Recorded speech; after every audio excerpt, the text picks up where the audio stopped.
Very warm welcome all of you. I hope you are doing well. My name is Nadeem. So today we will discuss about some terminologies which are related to society or culture. So let's look what are the terminologies we will discuss in this video. First is ethnocentrism, cultural relativism, xenocentrism and cultural lag, cultural drift, cultural diffusion, cultural shock, cultural universal, cultural borrowing, multiculturalism, acculturation, assimilation and सब culture. इस तरीके की terminologies आज हम पढ़ने जा रहे हैं। एक ही वीडियो में सारी टर्मिनोलॉजीज़ आपकी कवर करा दूंगा मैं, और इस वीडियो को कंप्लीट होने के बाद जो है आप बेहतरीन तरीके से समझ पाएंगे, और एग्ज़ाम में अगर क्वेश्चन बन पाता है तो आप जो है अच्छे से एलिमिनेट करके ऑप्शंस को और अपना आंसर कर देंगे। ठीक है, तो firstly we will discuss about what are the approaches to understand the society और culture. The first is emic and second is etic approach.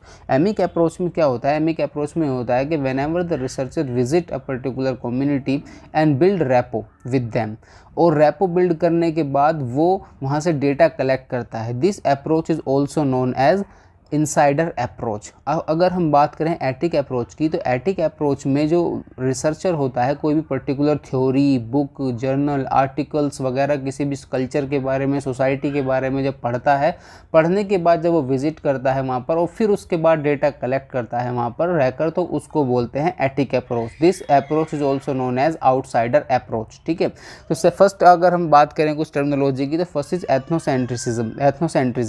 Ethnocentrism में क्या होता है? Ethnocentrism is means to say judging another culture by standards of your own culture, implying that your culture is superior. जब भी आप अपने culture को, आपका कल्चर ए है, किसी का कल्चर बी है, जब आप कंपेयर करते हैं एक दूसरे कल्चर को और आप अपने को सुपीरियर बताते हैं, दूसरे को इन्फीरियर समझते हैं, तो ये कल्चर क्या कहलाए, ये अप्रोच क्या कहलाती है? एथनोसेंट्रिज्म। ये एथनोसेंट्रिज्म अप्रोच है किसी भी पर्टिकुलर कल्चर को देखने की। ठीक है, और एक और चीज़ है जिसमें कहते हैं कि हमारा कल्चर कल्चर, तुम्हारा कल्चर वल्चर। तो इस तरीके की चीज़ें जो भी हैं वो भी एथनोसेंट्रिज्म के अंदर ही आती हैं। नेक्स्ट है कल्चर रिलेटिविज्म।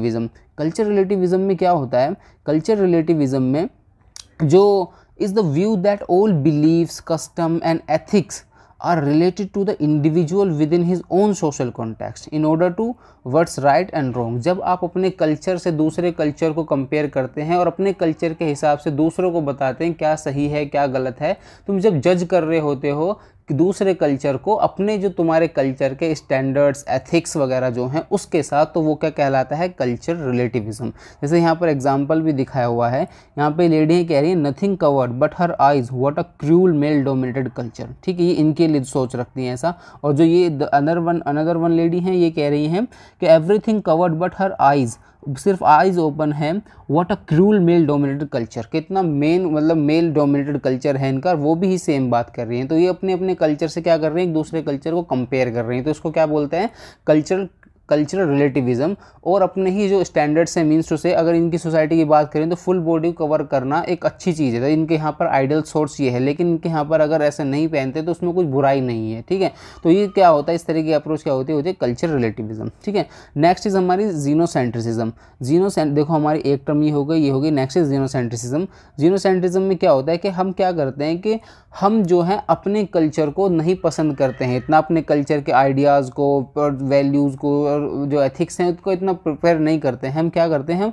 हम आउटसाइडर, मतलब बाहर का जो कल्चर है उसको ज़्यादा प्रेफरेंस देते हैं। जैसे कि refers to preference for foreign products को, फॉरेन स्टाइल्स को, फॉरेन कल्चर को बनिस्बत के अपने को ना पसंद करके दूसरे के कल्चर को अडॉप्ट करना, इसको क्या बोलते हैं? जीनोसेंट्रिज्म। ठीक है, can help to shed light on culture differences and self perception and self esteem can be contributed. तो जैसे इसमें जीनोसेंट्रिसिज्म में हम अपने कल्चर को अच्छा ना मानते हुए दूसरे कल्चर को अच्छा मानते हैं और उसको प्रमोट करते हैं और उसकी तारीफ करते हैं, इसको क्या बोलते हैं? जीनोसेंट्रिज्म।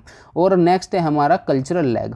कल्चरल लैग में क्या है? कल्चरल लैग वो है, फॉर एग्जांपल कोई भी सोसाइटी अगर मटेरियलिस्टिक चीज़ों से अगर हम मूव कर रहे हैं, नए नए इनोवेशन हो रहे हैं, डिस्कवरी हो रहे हैं, ठीक है, लेकिन वो जितने स्पेस के साथ, जितनी स्पीड के साथ वो इनोवेशन हो रहे हैं, नए चेंज आ रहे हैं, लेकिन हमारी सोसाइटी इतनी स्पीड के साथ उसका एक्सेप्ट नहीं कर रहा है, तो उसको क्या बोलते हैं? Cultural lag. फॉर एग्जाम्पल हम बिटकॉइन का एग्जाम्पल ले सकते हैं या कोई भी क्रिप्टो करेंसी का एग्जाम्पल ले सकते हैं। जैसे काफ़ी कंट्रीज़ के अंदर ये काफ़ी कुछ अलग अलग कंट्रीज़ हैं वो अडॉप्ट कर रही हैं, वो एक्सेप्ट कर रही हैं किसको? क्रिप्टो करेंसी को। बट बहुत से कंट्री में या इंडिया की पर्सपेक्टिव से अगर हम बात करें, इंडिया में भी कल्चर जो बिटकॉइन को इस तरीके से एक्सेप्ट नहीं किया जा रहा है, तो वो भी किस चीज़ में आता है, वो आता है कल्चरल लैग में। ये भी इसका बेस्ट एग्जाम्पल हो सकता है कि इसका कल्चरल लैग का। अब हम नेक्स्ट बात करेंगे कल्चर ड्रिफ्ट की। तो कल्चर ड्रिफ्ट में हम देखते हैं, कल्चर ड्रिफ्ट में बात की जा रही है कि जब भी टेम्परेरी क्या होगा, टेम्परेरी और रैंडम कल्चरल चेंज होगा तो उसको क्या बोलते हैं, culture drift. Culture drift assumes that the host and tourist behaviour is change temporary for the duration of tourist stay. The host and tourist may return to their origin values and lifestyle where when tourist leaves. जब भी कोई for example कोई host आते हैं, कोई host हैं, फिर कोई टूरिस्ट आते हैं, तो वहाँ पर टूरिस्ट के आने की वजह से जो वहाँ के कल्चर में थोड़ा वो चेंज करते हैं ताकि दोनों कनेक्ट फील करें और ताकि दोनों में के अंदर एक अच्छा रैपो बिल्ड हो, तो जिससे कि वो अपने कल्चर में थोड़ा चेंज करते हैं थोड़ा टाइम के लिए। तो इस तरीके से वो जब चेंज आता है तो उसको क्या बोलते हैं, कल्चरल ड्रिफ्ट बोलते हैं। ठीक है, अब हम नेक्स्ट बात करेंगे किसी कल्चर डिफ्यूज़न की। नेक्स्ट होगा हमारा क्या, नेक्स्ट होगा हमारा कल्चरल डिफ्यूज़न।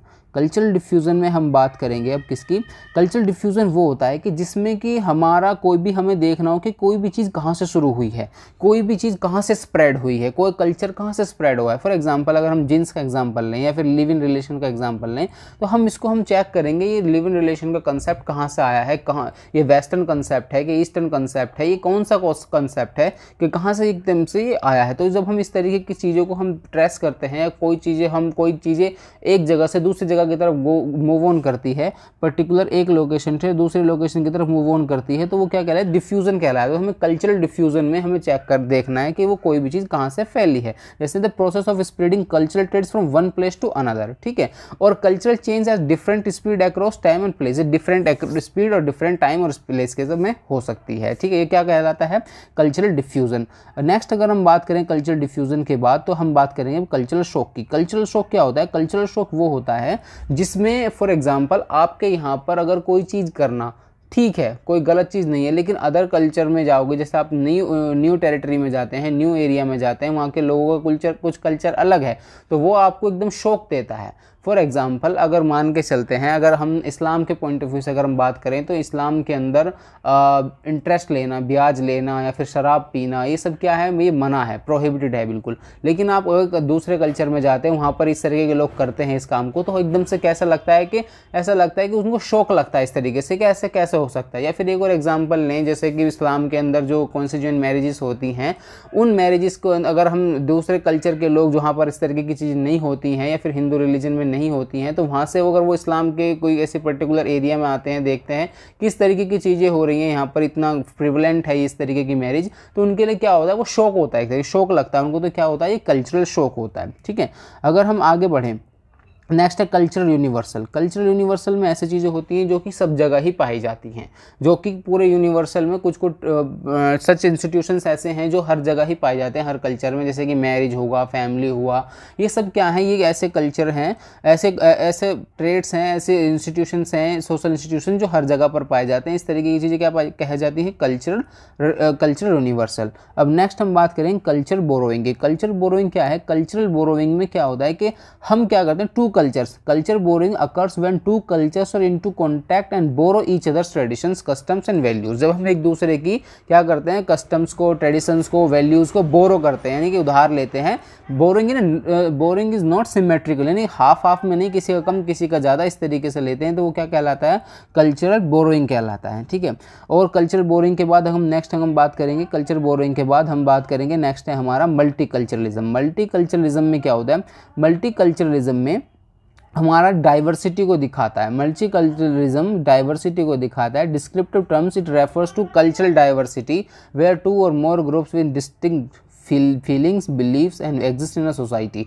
जब हम कोई भी पर्टिकुलर सोसाइटी में डिफरेंट बिलीव्स हैं, उनके कल्चर हैं, लेकिन एक ही सोसाइटी में रह रहे हैं, तो वो क्या कहलाता है, मल्टीकल्चरलिज्म कहलाता है, जो कि it implies a positive endorsement of cultural diversity. ठीक है, आई होप कि आप समझेंगे, वो टर्मिनोलॉजी खुद से ही अपना आप में बता रही है मल्टीकल्चरलिज्म, जिसमें काफ़ी चीज़ें, काफ़ी कल्चर्स देखे जाते हैं एक ही जगह पर, वो क्या कहते हैं, मल्टीकल्चरलिज्म। ठीक है, जैसे India is a multicultural society, multicultural society. Next is है हमारा अकल्चरेशन में क्या होता है? अकल्चरेशन मतलब होता है कि when a less dominant culture adopt traits of more influential one. जब हम किसी दो कल्चर हैं उनमें से जो एक डोमिनेंट है, जो कि बहुत डोमिनेंट कल्चर है और वो बहुत इन्फ्लुएंशियल है, वो जो डोमिनेंट है वो जो दूसरा कल्चर है उसको क्या कर लेता है, वो उसको सबमर्ज कर देता है और अपने अंदर बोरो कर लेता है, दूसरा पहले वाला जो ट्रेट्स है वो खत्म हो जाता है। इसके लिए बेस्ट एग्जाम्पल है हमारे पास ये कल्चरल एसिमिलेशन, जिसमें इसमें लिखा है कि when ethnic minority sacrifice its own culture to integrate in society। जब अपने आप को सोसाइटी में इंटीग्रेट करने के लिए जब एक एथनिक माइनॉरिटी अपने जो पर्टिकुलर उनके कल्चर के ट्रेड्स हैं, कल्चर की वैल्यूज़ हैं, उनको छोड़कर न्यू अडॉप्ट करती हैं जो कि मेजोरिटी में होता है, उसको क्या बोलते हैं? Culture assimilation. यानी अपना छोड़कर अपना कल्चर को छोड़कर जो डोमिनेंट होता है मीन्स टू से वो उस पर हावी हो जाएगा जो कि माइनॉरिटी में होंगे या फिर जो लेस इन्फ्लुएंशियल होगा। ठीक है, यही इसका कंसेप्ट है असिमिलेशन का, कल्चरल असिमिलेशन की। नेक्स्ट अगर हम बात करेंगे, नेक्स्ट हमारी टर्मिनोलॉजी होगी वो होगी क्या? सब कल्चर की। सब कल्चर क्या है? सब कल्चर ये कि कोई पर्टिकुलर ग्रुप में एक सब ग्रुप है, या फिर एग्जांपल देखो मैं आपके साथ एक सैम्पल शेयर करता हूँ। फॉर एग्जांपल एक यूथ है, ठीक है, यूथ एक पूरा हो गया हमारा, लेकिन उसके अंदर यूथ में भी अलग डिवीज़न है, जैसे कि अलग अलग सबका एस्पिरेशंस होंगी, अलग अलग सबकी क्या होंगे? ड्रेस के कोड्स होंगे, अलग अलग उनका टेस्ट होंगे, म्यूज़िक को लेकर, डांस को लेकर, आर्ट्स को लेकर, किसी और चीज़ को लेकर उनके अलग डिफरेंट ट्रेड्स होंगे। वही एक पर्टिकुलर बिग मतलब बड़ा जो सर्कल था उसमें एक सब सर्कल बने हुए हैं जो कि सब कल्चर कहलाता है। ये ऑल्सो नोन एज को कल्चर भी कहलाता है। कुछ रिसर्चर या कुछ सोशोलॉजिस्ट ऑथर्स जो हैं सब कल्चर कहना पसंद नहीं करते, क्योंकि सब कल्चर सबऑर्डिनेशन को फील कराता है, लेकिन हमें सब कल्चर्स की रिस्पेक्ट करनी है, तो उसमें हमें क्या बताया? को कल्चर भी के नाम से भी इसको जाना जाता है। अगर आपके सामने टर्म आती है तो कंफ्यूज नहीं होना है आपको, ठीक है। नेक्स्ट अगर हम बात करेंगे कल्चरेशन के बाद, तो नेक्स्ट होगा हमारा क्या? नेक्स्ट होगा हमारा अब ये हो गया हमारे फिनिश हो गई हैं सारी टर्मिनोलॉजी। आई होप कि आप अंडरस्टैंड करेंगे इसको, ठीक है। हमने इसमें क्या पढ़ा? एथनिसेंट्रिज्म पढ़ा, कल्चर रिलेटिविज्म पढ़ा, जीनोसेंट्रिज्म पढ़ा, कल्चरल लैग पढ़ा, उसके बाद कल्चर ड्रिफ्ट पढ़ा, culture diffusion, culture shock, culture universal, culture borrowing, multiculturalism, acculturation, assimilation and सब कल्चर। हमने ये सब 14-15 टर्मिनोलॉजीज जो हैं हमने पढ़ी, जिसका हमारा एग्जाम के पॉइंट ऑफ व्यू से बहुत ही बेहतर होगी, ताकि हम जो है अपने एग्जाम को निकाल पाएँ अच्छे से, ठीक है। एमिक और एटिक अप्रोच भी आप अच्छे से समझे होंगे। आई होप आपको ये वीडियो कैसे लगी कमेंट बॉक्स में ज़रूर बताएं। अगर चैनल पे नए हैं तो प्लीज़ चैनल को सब्सक्राइब कर लें, वीडियो को लाइक करें और शेयर करें, क्योंकि मैं चाहता हूं कि आप ज़्यादा से ज़्यादा शेयर करें और हमारी रीच थोड़ा और बढ़े, क्योंकि अभी चैनल के बहुत कम सब्सक्राइबर हैं। तो प्लीज़ इसको 1K तक कराएँ, प्लीज़ जैसे से जल्दी 1K तक कराएँ इस जो के सब्सक्राइबर को। और साथ ही जो है इस वीडियो पर हम लाइक का टारगेट रखते हैं 50 लाइक्स, ओनली 50 लाइक्स का हम इस पर टारगेट रखते हैं। Please thank you so much for being here, bye bye.